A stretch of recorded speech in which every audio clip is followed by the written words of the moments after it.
Hillel slept in a room just like this. That's true. But we tried to give him a little privacy, so we touring an empty room. Now, did you take my advice and sleep with the shades open? I just kind of sort of did because I opened it in the morning before sunrise, but I didn't sleep. So Hillel's actually a couple floors up, so you get this amazing unobstructed view of Manhattan. Look at that! And today is a cloudy day, but when the sun is shining, it glows. Unbelievable. And we're gonna have to have you back in the spring for the upcoming Hillel Fuld Conference.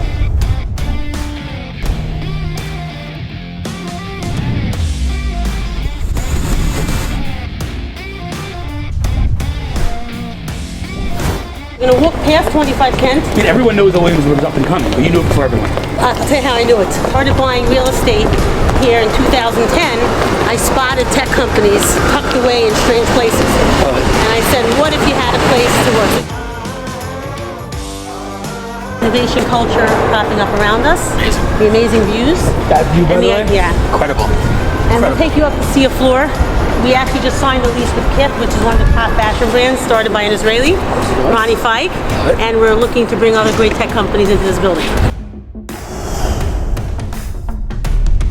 June of 2012, I stood on this site. There were a couple of empty warehouse buildings, and I saw this view from the ground floor. And I thought to myself, could you imagine that you got to work in this building and look at this every day? So there are views in the world, there's every other view, and then there's this view. 25 Kent in Williamsburg is insane, unbelievable.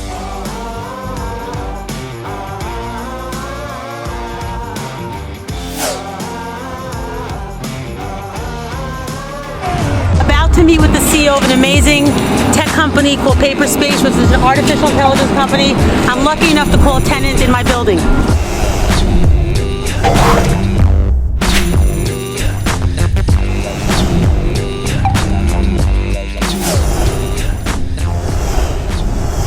Maybe take a step back, tell us a little bit your background and what's going on and what you guys do and why you're here. We started off primarily as a GPU compute company and then raised a seed round from initialized capital, raised a Series A right before we moved here, and that was with battery, and the big strategic was Intel.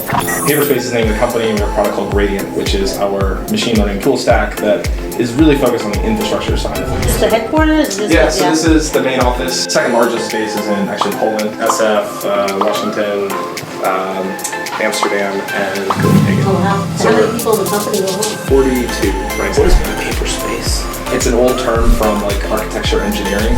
You must have a really significant challenge every day explaining to like normal people what you do.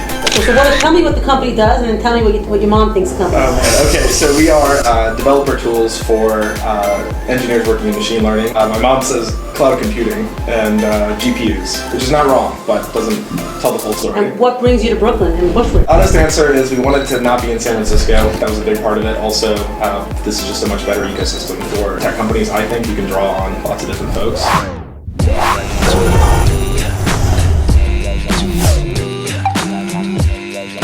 So I'm born and raised in Brooklyn. I was a Chinese major in school. Graduated from college a year early so I could go live and work in China. Speak.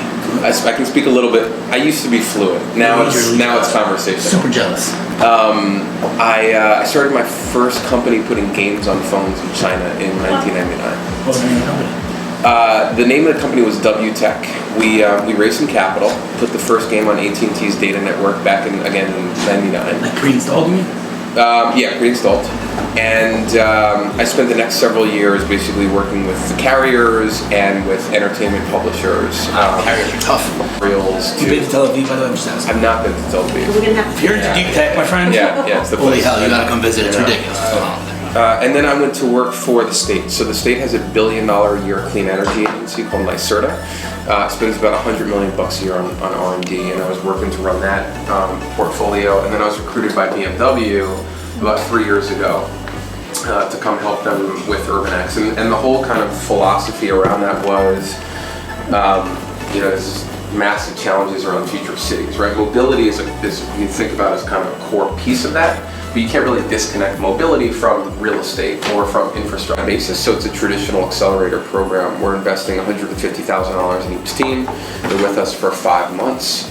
Equity based. Yep, equity, convertible. But the second thing is on product development. So we have engineers and designers from BMW.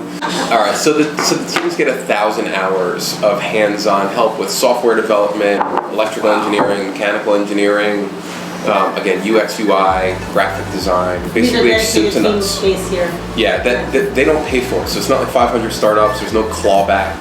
This is all basically investment that we make for the teams to help them actually, again, build something that can scale or is designed for manufacturing. Which makes sense, and not only so more people don't adopt. You're investing in a company, you want to help them scale. It's win-win. Absolutely, absolutely. Okay. And then the third is basically prepping for fundraising. So it's actually how do you run a real fundraising process, which I think, again, the common mythology is once I have a deck, once I'm on the demo day stage, like that's it, it's just going to happen. Right. Truth is, it's a process, just like a sales process, right? 6 months process. Why Brooklyn, why Williamsburg? Yeah, so good question. I'll be youping it to you. She's like, you know. I know. There was an interesting article in the Times this morning. I didn't know Did you see that Times? Yeah, so I didn't know that this was the only place. I mean, look, like, Oh, let's talk about the Times article. I just sent it to him. Yeah, I read it. It's amazing. I mean, some people want to be in New York. It's a much more diverse place to live. Tech is not the only industry here. You're closer to Europe. Obviously, it's a big deal for us, which is, we're bankrolled by a European company.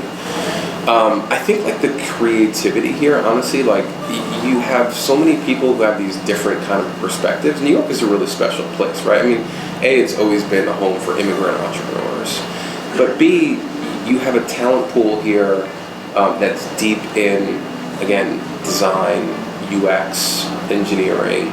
Like, there's significant amount of human capital, and there's also venture capital. I mean, we're only second in San Francisco, but still, you have, there are real investors here. Union Square is here, other folks are here.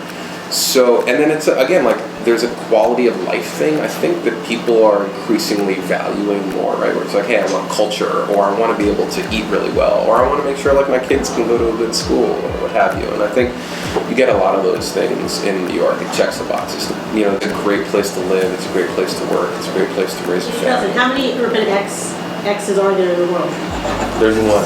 And where is it? It's here in Brooklyn. Here in Brooklyn. Hillel, you heard that? I did hear that. It's like a walking advertisement in Brooklyn. It's amazing. Incredible stuff.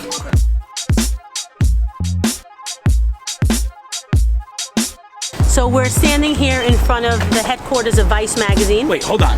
How's the energy levels today? I didn't have any Red Bull. By the way, I didn't even need any Red Bull today. What is going on? Pardon me. That's okay. Going to market here in Brooklyn, huh? How's that? It's amazing. Good burgers, good food. And we went to see this massive, I guess you can call them a technology company, United Technologies, which basically makes all of the technology in our airplanes and then some. And they're doing a lot of really cool stuff. Perhaps the coolest space I've ever seen in terms of just physical offices. Amazing vibe. And just really an incredible company. And Toby hooked it up. And it's here in Brooklyn. They're definitely very interested in what's going on in Israel. And I told them I was happy to. What if I can get you an office here at United Technologies? Would you move to Brooklyn? No. Could you visit once a month? Yes. Once a month. Jeez. We're going to Bushwick to see the generator. Some great companies. Hello, Fuld. Welcome to Bushwick. I didn't have what she's smoking. I don't know what she's doing. Like endless energy. Hello, welcome. ConsenSys is a blockchain company. We're one of the largest blockchain native companies really in the ecosystem. So our founder, Joseph Lubin, is one of the founders of the Ethereum network. The creator of Ethereum is Vitalik. And so Vitalik, along with 5 others, really brought Ethereum to be what it is today. From a market cap standpoint, we're the second largest market cap behind Bitcoin. So we've got the cryptocurrency, but then you also have the network. And the reason why Ethereum is so interesting is because it's programmable. So whereas Bitcoin is great for transacting value, that's really all it can do. But Ethereum has taken the decentralization aspect of Bitcoin, and on top of that, you can have business logic. So that's why a lot of companies are really attracted to the Ethereum network. So what is the product that you're developing?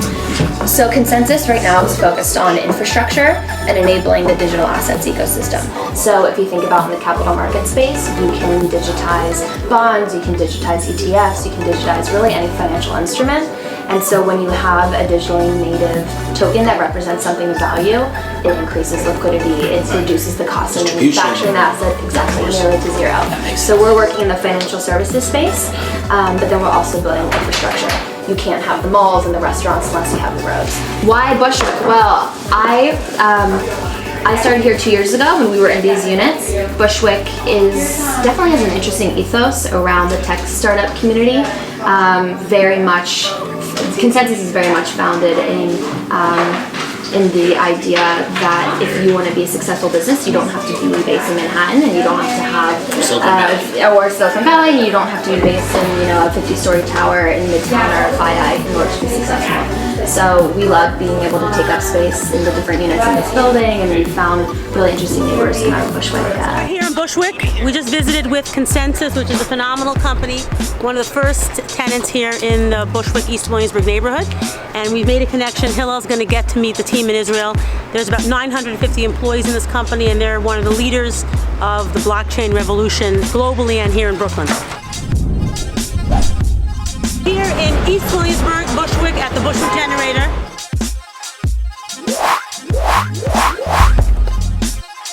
A lot has been written about the startup nation and sort of the high degree of success. Talk to us about the Israeli attitude towards failure, because I think that as a former venture capitalist, fighting my way through the New York real estate market, I think New Yorkers don't have as healthy an attitude, and we're trying to bring that level of success and innovation here. And I think that's something we really need to understand, which you clearly have a bird's eye view of that. I don't want to sound too cliche, forgive me, but there's a reason these become cliche. They become cliche because people say them all the time, because they're true.